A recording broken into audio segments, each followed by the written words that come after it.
시청자 여러분 안녕하십니까. 이제 7월 15일 오후 뉴스가 되겠습니다. 지금부터 전우편의 안보정론 시작합니다.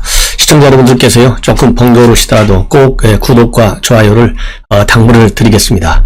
이번 첫 번째 뉴스는요, 이 최재형 감사원장 오늘 오전에 전격적으로 우리 국민의힘에 입당을 했습니다. 그래서 최재형 감사원장은요, 이 입당을 하면서 이 정권 교체가 굉장히 중요한데 이 정권 교체의 축은 국민의힘이 되어야 한다. 이것이 이제 본인의 지론이에요.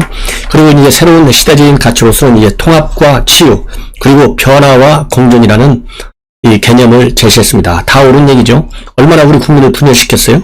그리고 정말 얼마나 분노, 불만, 불쾌지수가 얼마나 높습니까? 그러니까 이거는 고쳐야 되겠죠. 치유. 그리고 변화와 공존. 이 변화는 이념에 딱 쪄져 있는 현 정책을 전부 다 뜯어 고쳐야 되겠죠. 그리고 공존. 지금 현재 문재인 정권이 얼마나 나라를 반분했습니까?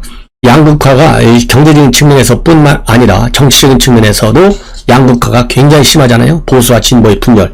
그러다 보니까 이 국민 간의 이념 성향에 따라서 이 분열되는 이런 것을 막고 통합시켜야 되겠다. 공존시켜야 되겠다. 이런 측면에서 오늘 최재형 감사원장이 국민의힘에 입당하면서 내는 이 키워드들 시대적 가치라고 볼 수 있죠. 입당의 변.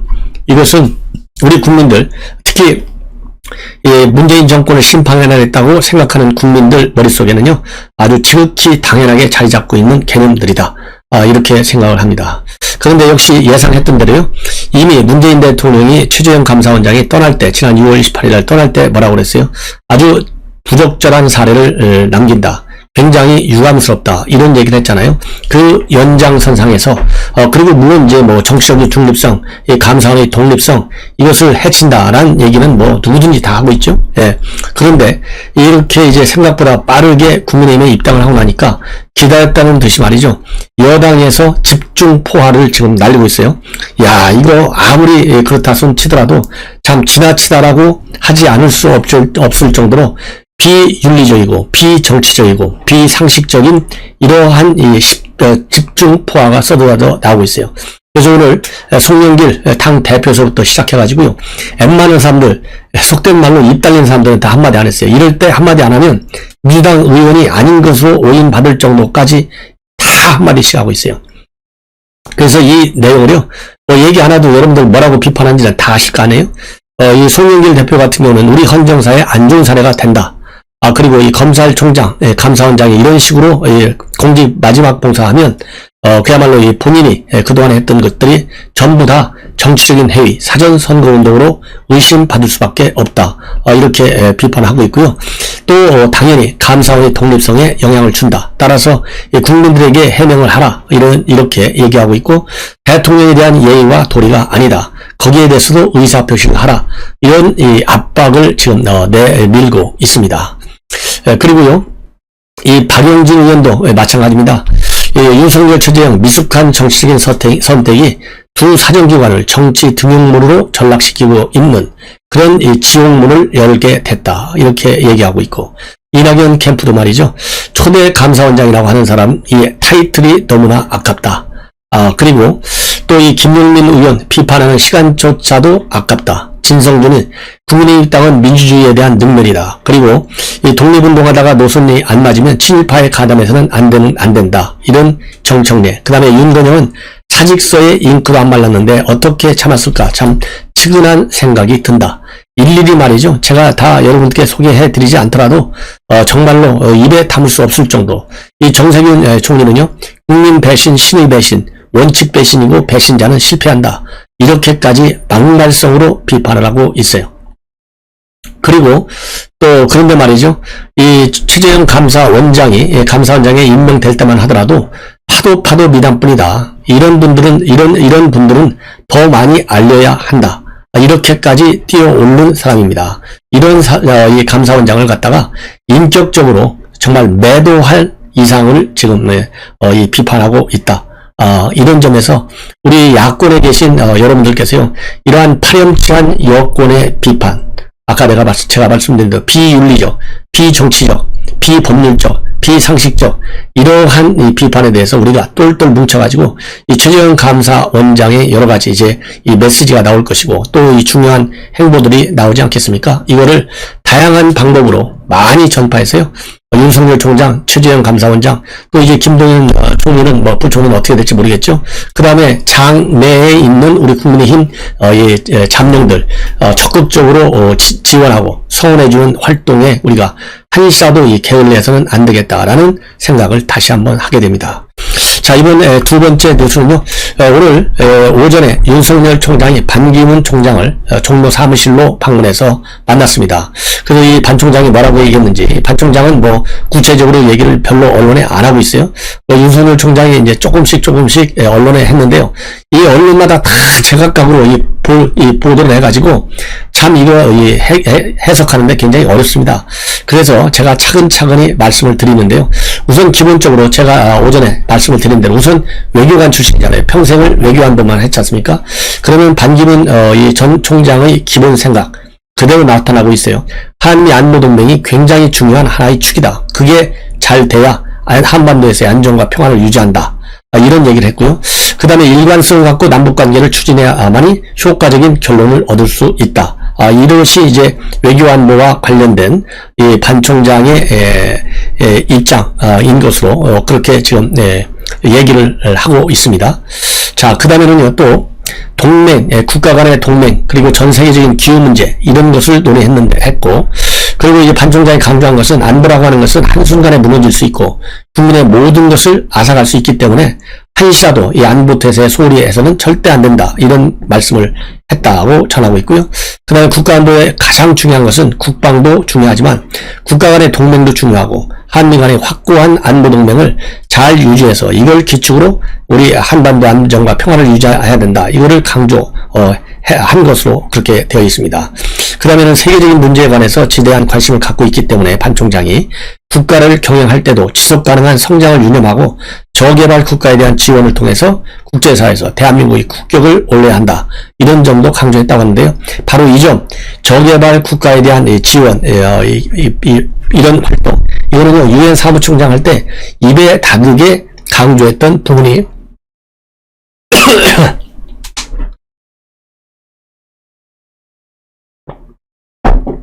죄송합니다.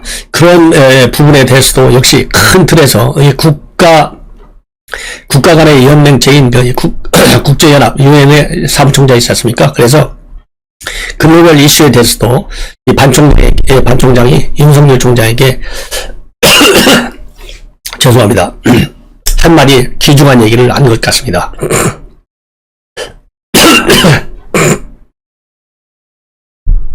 죄송합니다. 그리고 또 이 반 총장이 최근에 직접 쓴 책이 있어요. 리자이브도 이제 결의, 이 책을 또 소개받았다고 얘기를 하고 있고요. 그 다음에 이제 반 총장이 기자들한테 한 얘기 중에서 우리가 꼭 들어야 할 얘기는 윤 총장을 만나보니까 안보의 중요성 또 남북관계에 대해서 많이 알고 있고 특히 국제 정세에 대해서도 상당히 많이 알고 있어서 좋은 인상을 받았다. 이렇게 얘기를 했습니다.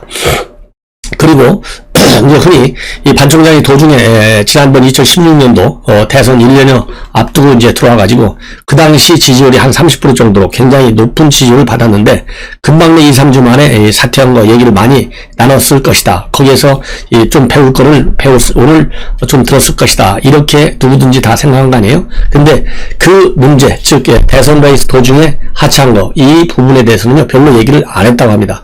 솔직히 얘기도 서로 좋은 얘기를 해야지 실패한 얘기하면 반 총장도 체면이 말이 아니지 않겠어요? 그래서 아마 얘기를 별로 안 한 것 같아요. 그러면서 당시에는 이 갑작스러운 탄핵 결정이 있었던 사정이 지금과는 매우 다르다. 딱 이 얘기 이외에는 거의 안 했다. 이렇게 되어 있고요. 그 다음에 이제는 이제 윤 총장 본인의 생각인데요. 제2의 반기문이 될 수 있다라고 하는 이런 여권의 비판에 대해서 비판은 자유니까 얼마든지 그럴 수 있다고 한다. 그리고 하락세 요즘 지지율 이런 거와 관련해서는요. 하락할 수도 있고 그런 거 아니겠느냐. 대수롭지 않게 생각하는 그런 입장을 보여줬습니다. 그리고 또 이 반 총장이 말이죠. 이 기자들한테 얘기한 거 직접 얘기한 것은 그 당시 왜 정치를 그만뒀느냐. 인신공격에 실망했고 국내 정치에 기여할 만한 것이 없겠다 해서 포기한 것이다. 그래서 지금의 윤 총장 입장하고는 상당히 다르다. 이런 입장을 표명한 것으로 그렇게 알려지고 있습니다. 자, 그래서요, 제가 보기에는 오늘 윤 총장, 이 반기문 사무총장을 만나서 나름대로 그래도 많은 이 교감 이루어졌을 것 같고요. 그리고 이제 윤석열 총장 오늘 최재형 감사원장이 국민의힘에 입당했지 않습니까? 이거와 관련해서는 각자 상황에 대한 판단과 그분의 선택을 존중한다. 그리고 또 윤 총장 입당이 너무 늦어지면 유권자 피로감이 커질 것이다. 이러한 이 우려와 관련해서는요, 뭐라고 얘기를 했냐면, 정치적인 손해나 유불리를 떠나서 손해가 있더라도 한 번 정한 방향에 대해서는 일관성 있게 걸어가겠다. 이런 얘기를 다시 한번 했습니다. 그래서 그동안에 정치 시작한다고 해서 특정 정당으로 쑥 들어가는 것은 맞지 않다. 이런 얘기를 그동안에 쭉 해왔지 않습니까? 그런 연장선상에서 역시 이러한 이 입당 문제 조금도 변함이 없다는 것이 분명해졌고요. 이게 이제 국민과의 약속 아니겠어요? 왜냐하면은 이 윤석열 총장의 경우는 빅플레이트에 의해서 중도층 인사들, 그 다음에 탈진보파 인사들까지 포용해야 되기 때문에 바로 입당을 안 하고 민생 투어를 통해서 국민이 하라는 대로 하겠다. 이거는 뭐 한 번만 얘기한 게 아니에요. 계속 일관성 있게 우리 국민들한테 발표하고 있는 입장입니다. 그래서 이 지지율이 좀 떨어지고 또 이 최재형 감사원장이 입당하고 상황의 변화가 좀 생긴다고 해서 그런 아주 굉장히 중요한 국민과의 약속사항을 만약에 지키지 않는다. 그러면요, 윤석열 총장에 대한 메시지한 우리 국민들의 신뢰가 있겠느냐. 그래서 저는 오늘 윤 총장이 얘기한 거 맞다. 저는 그렇게 해석이 됩니다. 자, 이게 말이죠. 어제 박범계가 뭘 했습니까? 한명숙 수사팀 모해 위중과 관련해서 조사를 했는데 책임 있는 사람들 하나도 못 찾아냈어요. 그동안에 아니 대법원에 이르기까지 5번에 걸쳐서 재판이 이루어져서 전부 유죄 판결을 받았어요. 그리고 자기 동생 전세금을 쓰였어요. 한만호 한신공영 사장한테 받은 수표가. 자, 어떻게 이 사람이 무죄가 될 수 있겠어요? 그런데 모해 위중과 관련해서 여러 차례 걸쳐서 시비를 하고 결국은 감찰까지 했잖아요. 그런데 전부 다 무혐의로 끝났어요. 무혐의로. 그럼에도 불구하고 감찰을 쭉 했고 대검 감찰위원회까지 열었는데 대검 감찰위원회는요, 민간인들로 구성되어 있는 구성되어 있습니다. 그래서 이 감찰위원회에서 최근에 결론이 전부 다 기존 판결 이런 거와 마찬가지로, 그리고 조남관 권한대행이 또 이 법무부의 보고한대로 무혐의 불문 처리 이런 결정을 했는데요. 대검 감찰위에서 중요한 것은 감찰부장이 누구예요? 애완견이잖아요. 한동수. 애완견 중에 애완견 대표죠. 윤석열 총장 비밀리에 뭐라고 그럴까요? 이 감찰 업무도 감찰로 했던 사람이 바로 한동수잖아요. 근데 이제 한동수가 감찰위원회에 직접 참석해가지고 이 한 총리 수사한 검사들에 대한 징계 반드시 필요하다. 이렇게 역설을 했지만요, 전혀 받아들이지 않았다고 합니다. 자, 이런 사람들은요, 이런 이 감찰부장, 이런 사람들 참 이 자리에 앉혀준다는 것이 참 대한민국 인사가 얼마나 잘못되고 있는지를 다시 한번 우리가 확인할 수 있는 그런 상황입니다. 그래서 수사팀 중에서 현직에 남아있는 검사는 2명인데, 이 검사 한 분은 지방검찰청 차장을 지낸 뒤에 서울고검 검사로 와 있고요. 또 다른 검사는 남부지검의 중요 경제범죄 조사단의 부장검사로 좌천돼 있다고 합니다. 참 서글픈 현실이죠. 이럼에도 불구하고 말이죠, 대검 감찰위원회조차도 전부 무혐의, 형이 없다. 이 담당 수사관들 그리고 검사 아무 잘못 없다. 당연히 여기에는 뭐가 되겠습니까? 이 모해 위중과 관련된 사건까지 전부 포함하고 있잖아요. 그럼에도 불구하고요, 오늘 여당에서는 22명이 합동으로 공동 성명을 발표했어요. 핵심이 뭐겠습니까? 윤석열 총장 책임지라는 거예요. 사과하는 겁니다. 검찰의 한명숙 수사농단 드러났으니 윤석열 총장은 사과하라. 이런 메시지를 또 날리고 있는 거예요. 이런 여당 어떻게 해야 되겠어요? 우리가 딱 심판할 수밖에 없어요. 자, 그래서 이제 박범계가 어제 그런 입장문을 내놓고 수사 관행을 이제 개선하겠다. 그러면서 어제 직접 본인이 마이크를 잡았잖아요. 이렇게 되면서 과거의 잘못된 수사 관행과 수사의 그 제도 이런 걸 뜯어고치겠다. 그래서 이 공보 준칙을 또다시 바꿔가지고 절대 권력 실세와 관련된 수사 내용이 언론에 보도되지 않도록 강제적인 조치나 취하거나 마찬가지고 이 과거에 잘못된 수사 관행 이거 바로잡겠다. 이런 얘기를 했지 않습니까? 핵심 메시지가. 이러니까 이제 윤석열 총장 권한 대행을 했던 조남관, 지금 현재 법무연수원장을 하고 있잖아요. 이 조남관 당시 권한 대행이 열받았어요. 그래가지고 다시 오늘 내부 게시판에 글을 올렸습니다. 제목이 한 전 총리 사건 법무부 대검 합동 감찰 결과 발표에 대한 전임 대검 지휘부의 입장, 이런 글을 올렸어요. 이 박범계가 발표한 수사 관행에 잘못된 점 전혀 없었다. 그리고 잘못됐다는 걸 이제 바로잡는 이런 내용을 올렸어요. 그래서 이 조남관 원장이 밝힌 내용을 보면 첫 번째, 대검 감찰정책연구관이던 이문정 검사, 당시에 현재는 이제 법무부로 자리를 옮겼어요. 감찰 담당관으로. 이문정 검사가 모해 우의중 사건으로 입건하겠다는 결재를 상실하긴 했어요. 그런데 대검 지휘부가 갑작스럽게 감찰 3과장으로 주임 검사를 교체해서 제 식구 감싸기 의혹을 초래했다는 점. 그리고 이 사전 협의 없이 대검에서 일방적으로 선정한 대검 연구관들로 회의체를 구성해서 무혐의 의견을 도출했기 때문에 절차적 공정성을 해쳤다. 이런 주장을 박범계 장관이 어제 한 거예요. 이 두 가지 핵심 내용, 이거를 강력히 반박하고 있습니다. 그래서 이문정 검사가 기본적으로 법무부가 주장하는 대로 이문정 검사가 이 우의중 교사 의혹 사건을 처리할 수 있는 어떠한 권한도 가지고 있지 않다. 이렇게 주장하고 있습니다. 그러니까 이문정 검사가 이 우의중 교사 의혹을 수사했는데 왜 그것을 검찰 3과장한테 넘겨갖고 이 권한을 뺏어갔느냐? 이걸 뺏어간 이것이 잘못됐다. 이게 박범계의 주장인데 이거 잘못됐다는 거예요. 뭐라고 해명하고 있느냐? 대검 기관장이 검찰총장이 검찰청법에 따라서 배당 또는 재배당 지시를 해야 하는데 이 건에 관해서는요, 전임 검찰총장은 이문정한테 아예 그런 지시를 한 적이 전혀 없다. 그래서 이문정 그러는 연구관은 누구 지시를 받고 했느냐?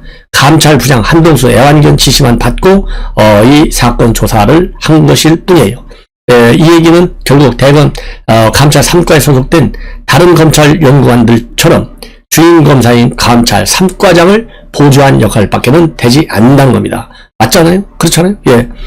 대검 3과장 바로 밑에 있는 연구관인데 그냥 연구관으로서 보좌 역할을 한 것 뿐이지 본인이 결정 권한이 없는 거예요. 왜 없냐? 검찰총장이 업무배당 지시를 안 해줬으니까. 근데 이거를 갖다가 이 박범계는 말이죠. 이 일개 감찰부장이 시킨 거를 공식적인 지휘라인으로 잘못 보고 있는 거예요. 검찰총장 공식적인 지시가 아니고서는 이 수사 권한이 아예 없는 겁니다. 그래서 조남관 대행의 입장, 해명이 맞다. 이렇게 해석이 되고요.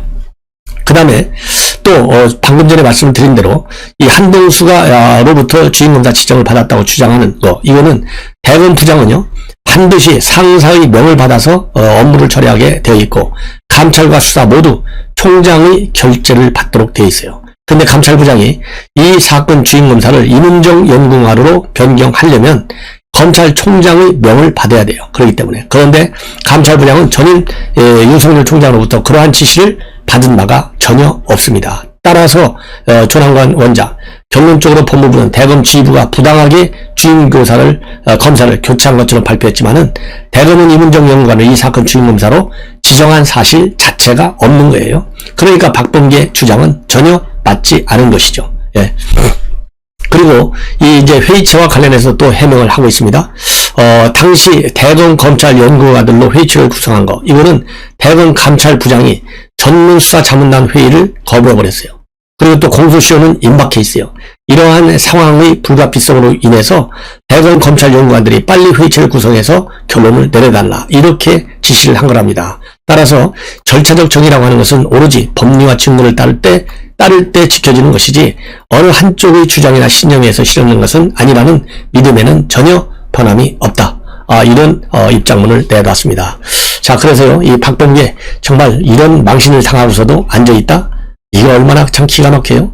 그래서 이 박범계 잘라내는 일에 우리 야권 국민들이 말이죠, 이 조국 잘라낼 때처럼 강한 압박 여론을 더 세게 조성해야 되겠다는 생각이 들어요.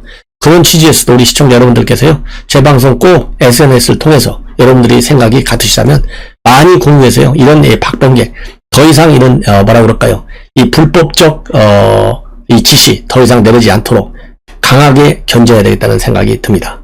시청자 여러분, 이것으로 제 방송을 마치겠습니다. 또 이어지는 방송 여러분들께서 많이 시청해 주시면 대단히 고맙겠습니다. 감사합니다.